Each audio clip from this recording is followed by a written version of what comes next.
Have you stressed? Need to laugh off that disaster of a parent-teacher conference? Ready to indulge in those "I wish I could say that" moments?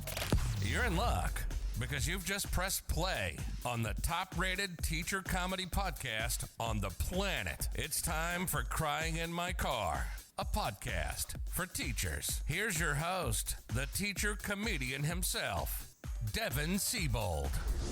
Hey guys.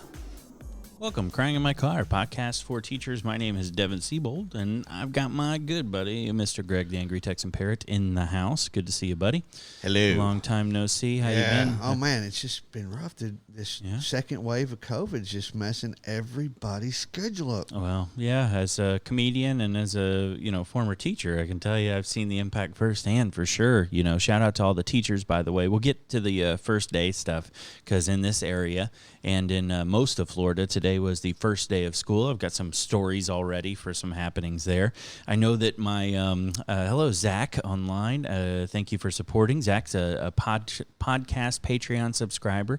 If you're a Patreon subscriber, you get awesome little perks, including some videos ahead of time, which I have 2 new videos coming out this week. Shout out to Michael, Kelly, Donna, Andrea, and Todd, new Patreon subscribers over on Crying in My Car's Patreon. And it's an interesting time to be alive, isn't it? We've got COVID kind of full-scale ravaging politics being tossed back and forth, and then here our teachers and our kids are in the middle of it, and I don't know. I mean, I really don't know what to make of all of it, except to tell you that if you want some safe entertainment, this Thursday I will be at an outdoor comedy show in Winter Haven, Florida, that is outside, where you are seated away from people in an open-air venue if you want to enjoy some comedy without the COVID. That would be fun. It's this Thursday in Winter Haven, Florida. Also, my Michigan dates changed. I'm not with Joe D in Michigan. I'm going to be with Adam Ferrara in Michigan, so like 2 weeks later. I'll post those updated dates shortly for those of you that are wanting to go to that. It'll be an awesome show. Now, so first day of school, man. First day, I've got kids, thank you, buddy. Appreciate it. Dude, I have it on mute. It's on, dude, the volume is all the way down. How has that happened? I don't know, bud. I don't know. My phone is cursed. I'm not going to lie. I was about to go live on Facebook, and then Greg called to tell me he was on his way, and I was like, great, we can have numerous interruptions during the show. I appreciate it. I had it all the way down. I said, well, it's let's the check Cowboys to make hat. sure. Everything fails when you're in a Cowboys hat. Yeah, we'll see. All right, so here's the deal. It was first day of school today. And let me tell you what, it's been a little hectic, obviously. I think it's, very poorly planned. I think everywhere is very poorly planned. Principals, teachers trying to do what they can, ever-changing guidance from politics on both sides, just a battle with our kids in the middle, unknowns, mask, no mask, all sorts of questions being asked. And yet here we are, school back in, fully in here. It was all fully in here before, but now we've got the Delta variant, which obviously we're seeing is a trend towards the kids, which is not good. And we're having a little bit of a spike in pediatric cases, not good. And then obviously we have the debate of mask, no mask, teachers. The school, that in the county that I'm at, very, very, very politically driven county. We've had debates on masks and stuff like that. I posted yesterday, true story, every county in Florida is starting to enact mask mandates with the option to opt out. My particular county, I had to write a letter to opt in. To mask mandates. I don't know. I can't. I mean, I just don't know. I'm at loss for words. I will say this. Lots of parents dropping off their kids today. I did see a lot of masks, which is good. I saw a lot of protection. Did see some teachers without masks. The kids are at stake now. If you're vaccinated, I don't know. I'm not going to sit here and judge. I know there's, but I also am not going to sit here and let my kids be, science experiments either, and have, somebody's political beliefs, put them in the ER. That's not going to be cool with me. I'll get to an interesting story on this later in this podcast. But the one thing I did see today that made my blood boil, bro. If it's DeSantis. No, it had nothing to do with politics, nothing to do with masks. Oh. Okay, line for dropping off children expected the first day. Exceedingly long. I'm talking at least 2 miles worth of line. That's not an exaggeration. It was out down onto Dundee Road. If you know anything about the area, it was down almost to Buckeye Loop. Oh, wow. To turn. Now, that's 2 miles about. I got in line early. I went the back way. I was smart. We only had to wait about 15 minutes, okay? We're getting ready to pull up, and, I pull all the way up. Hey, bye, kids. Hand them their backpack. Love you guys. Have a great day. Here's your name tag. Here's where you go. You guys got this. Bye, Dad. Love you. I look in front. I'm ready to go. There's a van in front of me. Bro. The parents got out of the van in the car loop with their children, handing their children their backpack. They start taking photos in the car loop with the children, hugging, kissing, photos, going through the backpack, handing the lunchbox, making sure the collar is right, talking to each other. No. Bro, every single teacher in that car line was going, no, in the car, move, in the car. You've never seen people so entitled in your entire life that ignored everything being yelled at them. They did not stop. They kept taking photos. They changed cameras and said, okay, now you. And I'm dead serious. Just a full-on photo session in the car loop. A mile or two of cars behind. Nobody is moving. And there are teachers a foot away going, get in your car and move the car now. This is not allowed. They ignored them. I mean, you want to, folks, listen to me. During this live broadcast on Facebook, you can send stars. You can also subscribe to Patreon. I'm making you a promise right now. If $30,000 is subscribed to on Patreon or pledged on Facebook, I will buy a monster truck. I will park on the side of the line. I will wait until they are in the car loop and right up front. Easy. I will wait till everybody has exited the car, and then I will run it over. You watch that old Stone Cold clip. I will crush it and just keep going. I will just destroy this vehicle for all of us to clap and applaud and be happy. And it has to say "Angry Texan" or "Angry Teacher 316" on the side. Angry Teacher 316.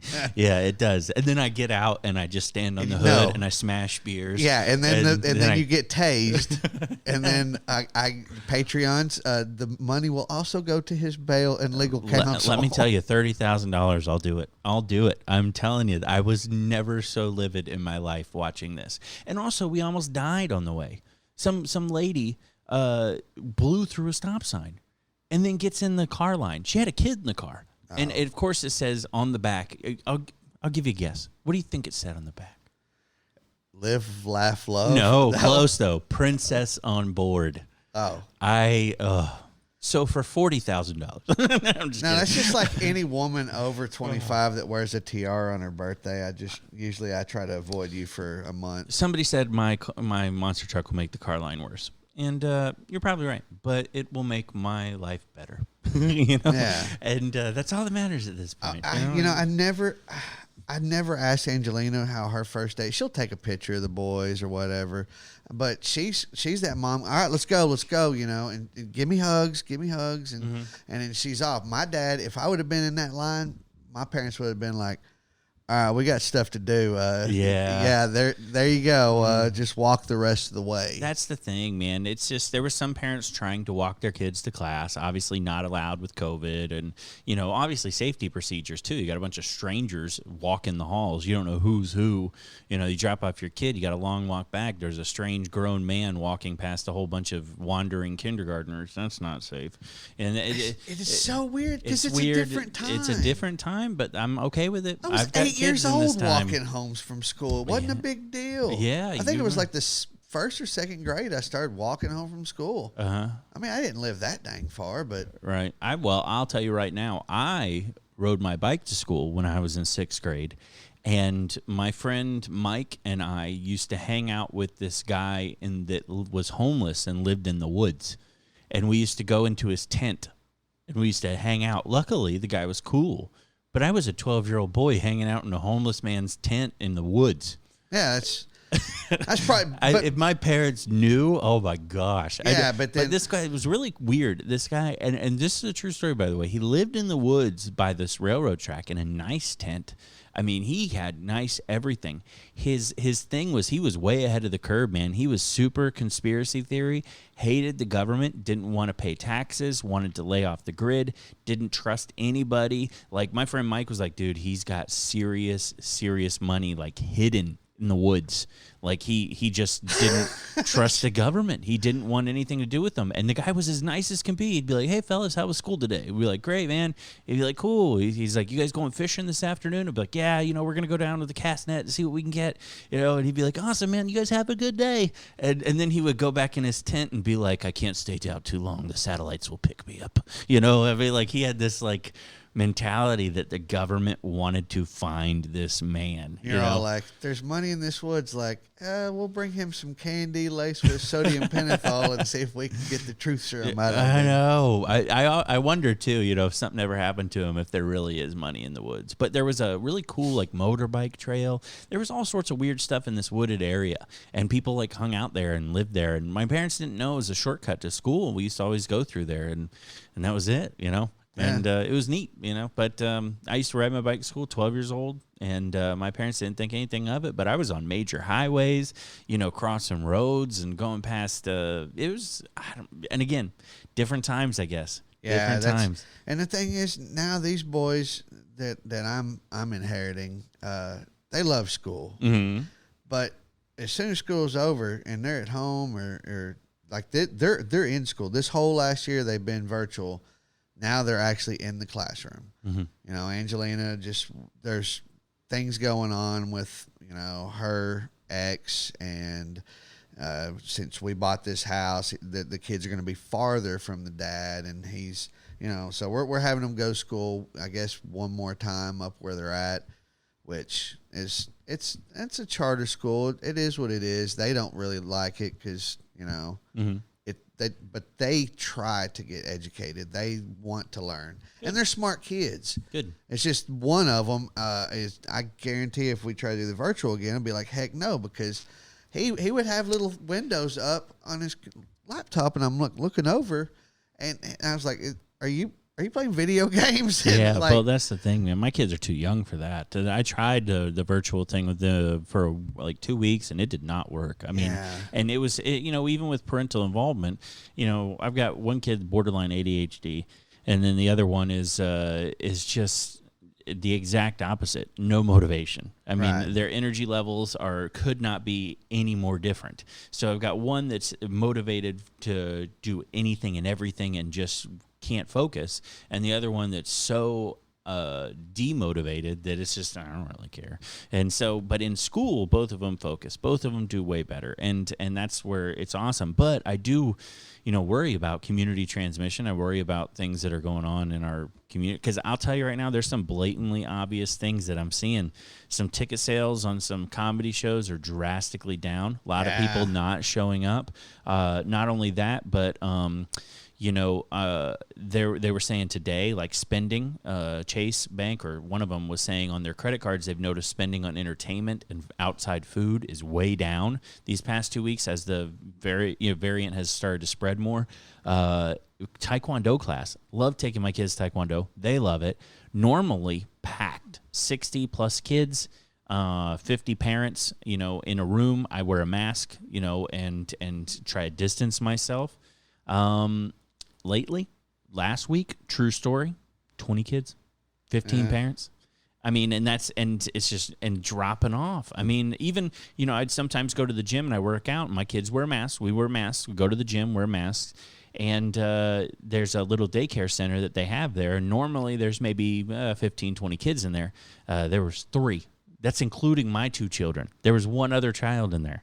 And that's at the gym. Normal time. Time has not changed. Doing our normal routine, and we're seeing a huge drop-off in people getting out. And I don't know, but I will say this. My cousin works at the local hospital here, and I saw a post the other day. Their halls are full. Halls are full. Yeah. Beds in the hallway are all occupied. Yeah, dude. It worries me. Don't get me wrong. I've got one of my employees caught it, but was away from all of us other employees on days off, and through contact tracing realized on their next day off, which was our opening day, that they possibly had it, and just said, hey, I'm staying away from work. I'm getting tested positive. They're doing fine. The owner of where I work is vaccinated. Him and his wife both got symptoms, got tested positive. But I also agree that, hey, had we not been vaxxed, this probably would have been bad because they're both in their 70s. Yeah, and how'd they do? I mean, They're basically good. flu symptoms, they made it through. Yeah, they're in the Keys right now, oddly enough. There's just so much misconception out there. Oh, vaccines, I know somebody that got vaccinated that still got it. This is the thing, man. This is why we're having trouble with global warming is people go, hey, the overall temperature of the earth is rising. And people go, well, it's cold where I live. And you go, what? You're not getting the point. There's a community that exists outside of you and the people that you know. Yeah. Of course, there are going to be exceptions to the vaccination rule, but I'll tell you right now, I was in a room with Joe D., Mr. Dombrowski. Yeah. He got COVID. I am vaccinated. His manager is vaccinated. We did not get it. We stayed in a room with him for hours on end, talking 2 feet away from each other, hugged each other goodbye. He had COVID. I did not get it. I got fully tested. I got the rapid test, and I got the lab test. Yeah. And did not get it. So, sitting here looking back, if I was not vaccinated, would I have got it? Most likely. Most likely. And, luckily, hopefully the vaccine continues to work in my body. And if I do get it, knock on wood, hopefully that doesn't happen. But if I do get it, then, I have fairly good confidence that I'm not going to be in ICU and die. Yeah. Because statistics show as a whole, I might get it as a whole. But as a whole, I also have a very little chance of actually having something serious occur, and I like those odds. Yeah, I do. all that misinformation out there is what's hurting this whole thing. Very dangerous, and it's man, and it's not only dangerous, but I think people should be accountable. I watched the news this morning. I won't say what I watched. I'm not going to get political, but I did watch the news, and some of the things they were saying were steering people in certain directions, and I watched it, and I was like. But they're sitting there talking, and they're giving opinions now, and they're on nationally televised news, and they're giving opinions, and these opinions are being presented as facts, and the people watching are being manipulated and given this idea that they should be this or they should do that, and this is the way it all works out, and then they make these life decisions based on the misinformation, the opinion, and they die, or they get somebody else in their family dies, or they wind up in ICU. And I don't see how those people on TV are not being held accountable for the things that they're saying. If you or I go into a movie theater and it's crowded and you stand up and you yell fire and people start to run for the exit, somebody gets hurt, somebody dies, there's a big stampede, you go to jail. It's a felony. Yeah. It's literal felony to yell fire in a movie theater. Why is it not a felony to go on national TV and say misleading or inappropriate, not misleading, unverifiable information, and guide people, to an exit door that is going to kill them? And that's fine. That makes no sense. There has to be logic here, and we're not following it. We're not following it. It just makes no sense why these people are not accountable for what they say. And if you just make an example out of one, just hold one journalist accountable, and then maybe journalism will change. That's the thing, is it'll stop being this yellow journalism. You just one. Make an example out of one person, and unfortunately they don't. They don't hold any of them accountable, and then they say these things, and you don't even have real journalists on TV anymore. You have personalities, and people think that those are journalists, and they're. And I love it when they're on there and they call themselves a journalist. I'm like, oh, so you went to college and studied? Yeah. All right, so let's go into teachers in the news, because this is something that ties in really well right now. So we'll go into teachers news. From classrooms to chaos, we searched high and low for the craziest teacher stories this week. Here are your teachers in the news. All right, teachers in the news. Coming out of North Carolina, here's a very interesting article. And this is, teachers, you need to be aware that there may be some legal standings on you putting children at risk, whatever your stance may be. In North Carolina, every school district in North and South Carolina is taking a different approach to COVID-19. Okay. State laws have affected policies for masks and vaccinations. So when it comes to teachers, I know that Dr. Fauci this morning said that he believes teachers should be mandated to be vaccinated. And a lot of people disagree with that. And a lot of people agree. But there was an interesting poll. Can parents sue if their child gets sick from an unvaccinated teacher? What do you think, Greg? It depends on who your lawyer is. This is in North Carolina. Can they sue if your child comes home sick with COVID-19, winds up in the hospital, or spreads it around your family, and you find out the teacher's not vaccinated, choosing not to wear a mask? What? I don't think that you could. Can you sue? I don't think you can. A lawyer in North Carolina has presented this case and said, yes, you can. That you have a legitimate chance of actually winning this case. Apparently, this lawyer said that, the Delta variant is extremely contagious, more contagious than the original variants. And he said the answer to the question is yes. The North Carolina Supreme Court said that if you negligently transmit a disease onto someone else, you can be held liable under regular rules of negligence in North Carolina for that. It means if you're not following what the law calls for, or ordinary care, meaning reasonable care, such as getting a vaccination to help protect yourself and those around you, you can be held liable for monetary damages as a result of that. That's interesting, because that puts a lot of pressure, not only because the teacher could be sued, but that puts the school system in the targets as well. And then school systems are going to go, no, well, we're not going to pay up for that. School systems are... when they start to see lawsuits on the horizon, they change their tune dramatically. So I don't know if that's going to change their tune dramatically, but it is kind of something to think about. If you're a teacher, and you're not vaccinated, every precaution has got to be taken, not only for your safety, but the kids' safety as well, and now possibly legal repercussions, So it's just something to think about. Yes. Yeah.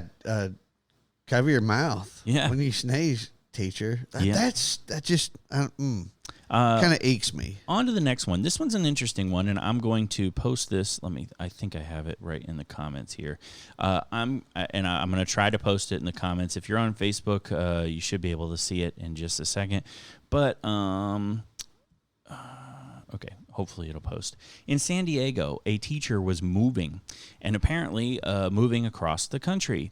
And apparently the moving company got into a wreck, and the actual truck with all of her belongings in it flipped over several times and caused a complete and total loss of everything she owns. Oh. Yeah, I know, right? Anyways, the insurance said that they will cover roughly $6,000 of her belongings, even though she estimates the worth to be around $25,000 worth of her belongings. And so she said that apparently that the driver's insurance company is going to hopefully, take care of some of that, but she doesn't know. And right now she has no belongings. So there is a GoFundMe. I just posted the link on Twitter, or not on Twitter, on Facebook on the live stream. This is, teachers, and they need our help. And right now they've raised $2,000 of a $20,000 goal. There are pictures on there, and let me post a picture, bro. This is crazy to me. Crazy to me.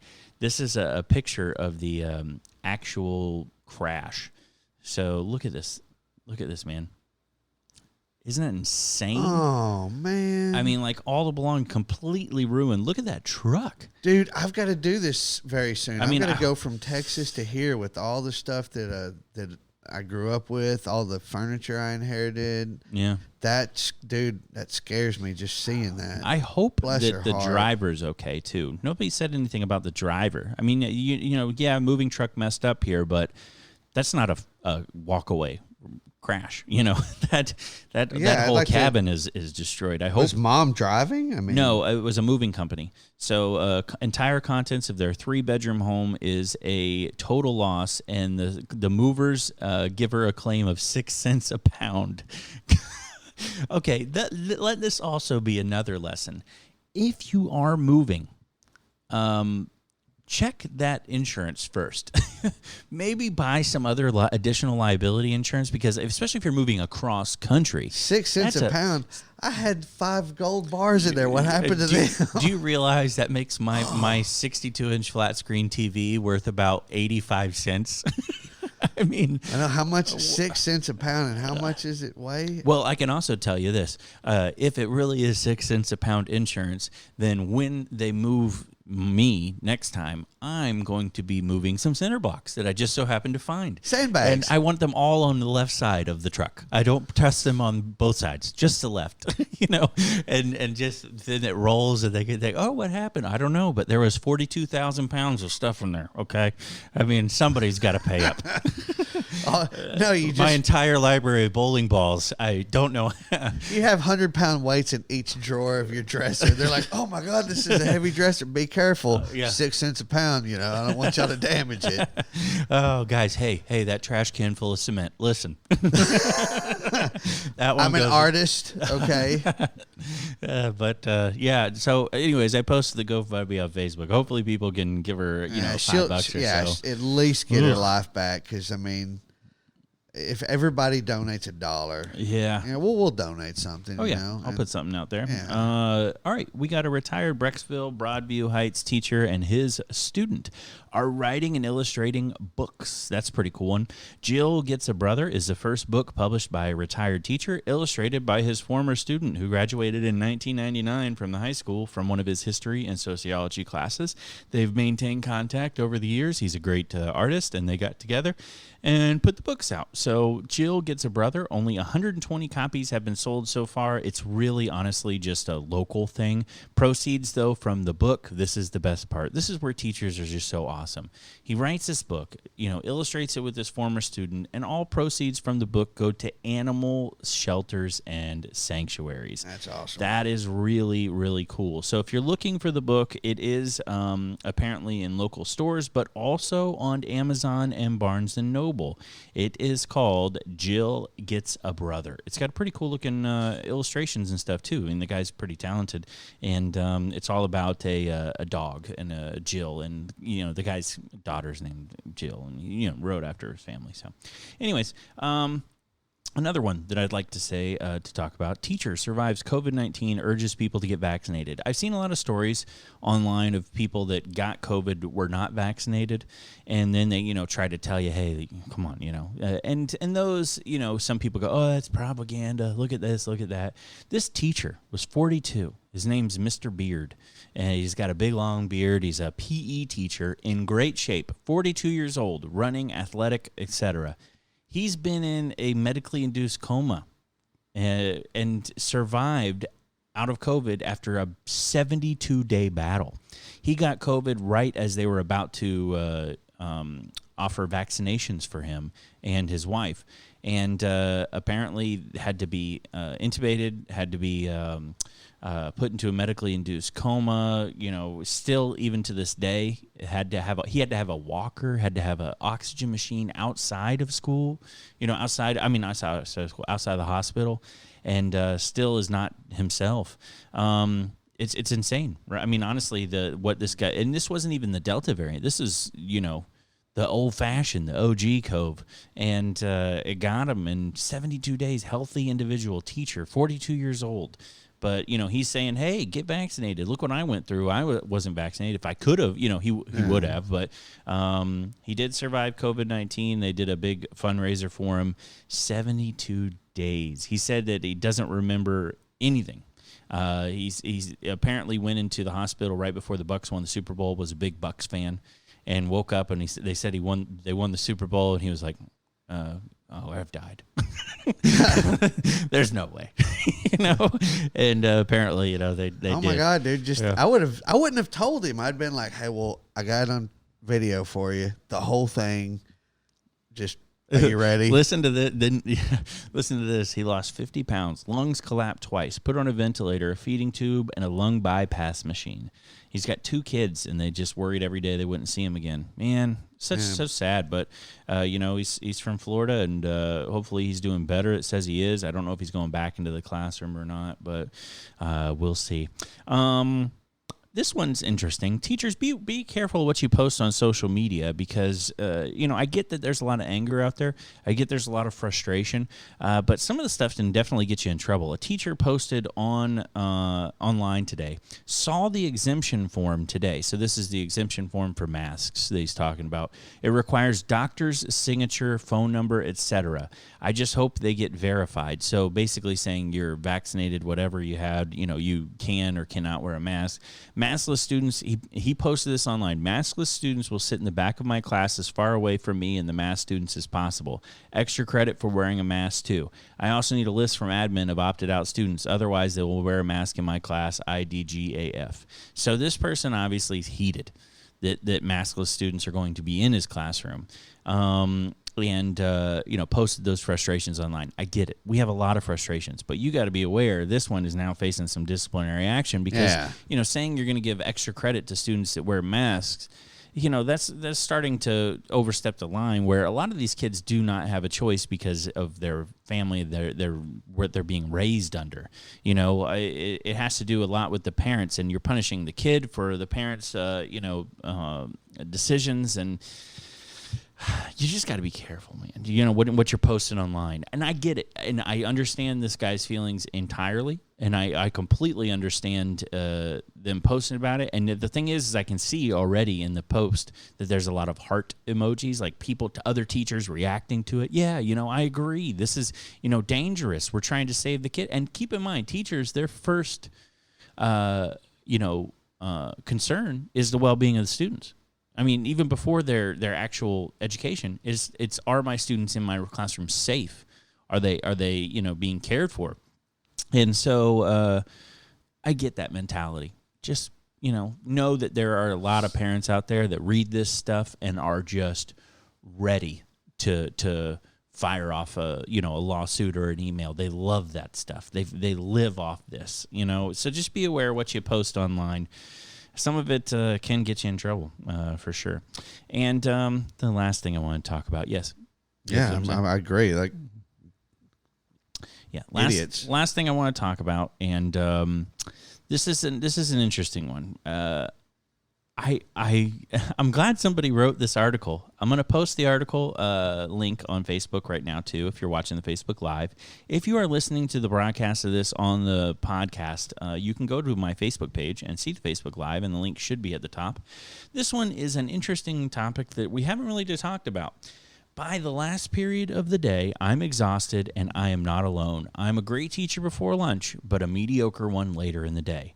Man, oh man. I mean, I've got a sweet spot when I teach. I've got a sweet spot. I already know it. I already know exactly when I've got the sweet spot because I would have 7 periods in a day. One of them would be hopefully planning. First period is a guinea pig period.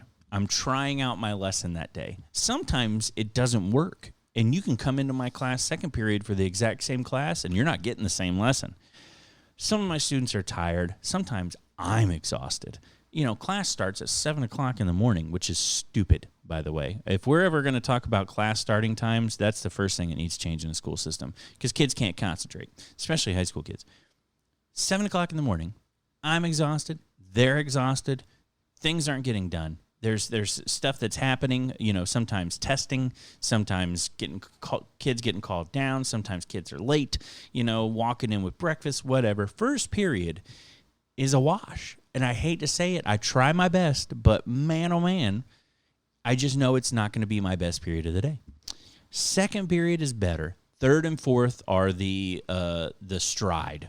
I mean, you're in the marathon and you are on pace. You've got the water. Your body's kicked into that gear, and you're ready to go. Later in the day, after lunch, is a nightmare. Right after lunch, let me tell you right now, is chaos because the kids are hopped up on chocolate milk, and they just got to see all their friends and walk around, and man, now they're out of class mentality. They're into socializing mentality. Then after that period, their food starts to digest, and the day catches up with them, and the last period of the day, myself and them are tired. We're exhausted. Yeah. I'm stressed. They're burnt out. Too many subjects in a single day, by the way. No kid should go through 7 classes in a day. You need to narrow the focus down. Trying to learn 7 different things in a day and remember everything and restart and kick in, it doesn't work. Block scheduling? Sometimes they do block scheduling. Sometimes they do. But a lot of these schools don't. And the block scheduling is even worse because then you've got a class that's really energetic right after lunch and then starts to fall off quick. And but this teacher kind of said, this is the pattern. And I don't know how you combat that. Do you change it up? Hey, this week we're doing first, second, third, fourth period. Next week we're doing second, third, fourth, first period. The next week we're doing third, fourth, first, second period. Rotating them. How would you even combat that? That's how my school was growing up. We had block scheduling in high school. Yeah, but how do you change the blocks to where kids are walking into math at 7:00 in the morning and being expected to do calculus off the top of their head? Oh no, and some kids are getting calculus third period when the teacher's in their stride and they're wide awake and they're feeling better and they're so do you feel like you're getting the same education at 7:00 in the morning that you are at 10:00 or that you are at 3:00? I don't know. They don't give that option. This is Texas I'm talking about. Get your crap together, kids. I don't know. I think it's an interesting debate because this teacher says, I am a great teacher before lunch. She says, I put a genuine smile on my face. I greet my students as if I have the perkiness usually reserved for a morning television host. I'm a hi, how are you? Everything's good. Everything's fine. Then she has a 24-minute lunch. After the 24-minute lunch, she says, it is just downhill. I am drained. I am mentally exhausted. I have depleted all my efforts to be the best teacher I can be. I am mediocre. That's why they have coffee. And honestly, some of these schools should get sponsored by Red Bull. You realize you're literally asking somebody to drug up themselves in order to do their job. You realize caffeine's a drug. People just go, oh, just have coffee. Oh, just give myself drugs to get through the day and manipulate my brain. And I told Angelina, I was like, take a melatonin and go to bed. Yeah. It says she regains her energy with a brain break. They get up, stretch, do some light exercises to get the heart rate up. Then it's back to grinding it out for the middle of the day because they're tired and I'm tired. Interesting. And again, she says she has the same arguments I do. In a perfect school, teenage students wouldn't have to wake up so early for class. Agreed. The start times, we'll talk about that later, but start times are not good. Every class would start off with meditation and deep breathing. There would be brain breaks and technology breaks throughout the day. Self-paced learning would be more of the norm. That's kind of the Montessori method.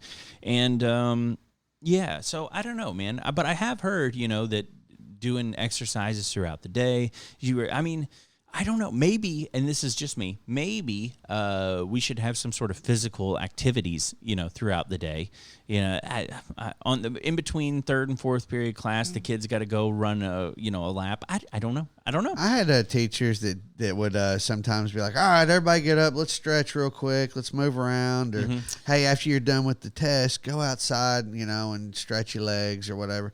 Miss McGee, I'll never forget this teacher, Miss McGee.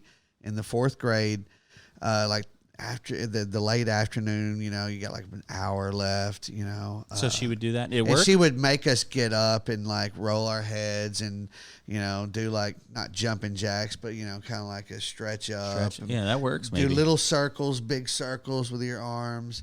Yeah, God bless her, man. I hope she's still kicking because she was a fun teacher. Teacher says she could not teach kindergarten without her caffeine. Got to have as much energy as they do. Do brain gym stretches to reset our brain. Interesting. Don't over caffeinate in the morning. That's the worst thing you can do is go tired, get as far as you can into your day, and then caffeinate to finish it out.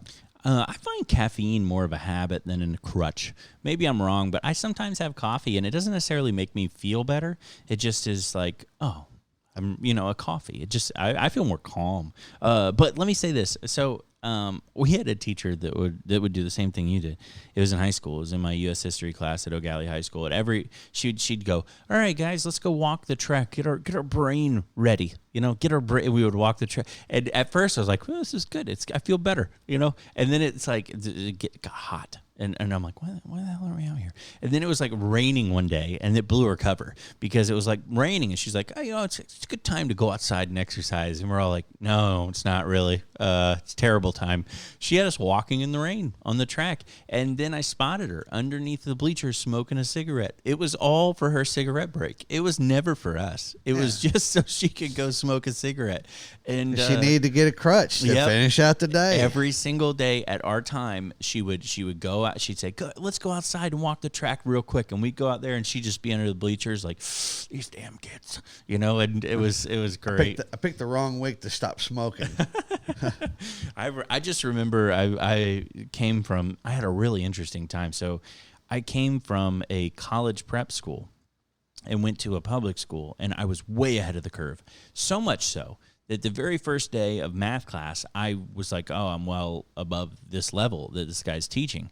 And he saw my first few assignments come in, and he was a baseball coach, and he would make me teach the class. I got up in front of the class, and I was on the overhead showing them how to work out problems, and he was over on the computer watching game tape. And he would do that almost every day. I never got paid for it. I was literally in 10th grade showing classes how to do this. On-the-job training. Yeah. Right. And then I went to U.S. history class, and I'll never forget, she goes, Mr. Siebold, or Devin Siebold, she goes, you did so good. She goes, you're getting the Student of the Month award.